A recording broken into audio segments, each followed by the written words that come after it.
पश्चिम रेल्वेवरील प्रवाशांसाठी बातमी महत्त्वाची आहे।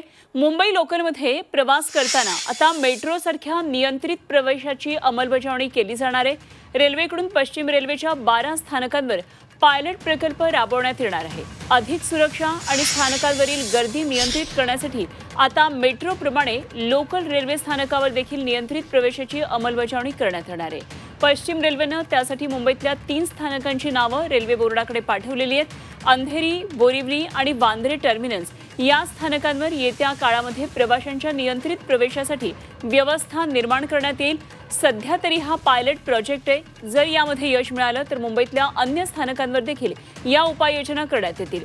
सध्या मुंबईमध्ये काही स्थानकांवर डेक उभारण्यात येत आहेत। भविष्यात या डेकवरच तिकीट खरेदी, सुरक्षा तपासणी आणि नियंत्रित प्रवेशाची व्यवस्था निर्माण करण्यात येणार असल्याचं रेल्वे अधिकाऱ्यांनी स्पष्ट केलेलं आहे।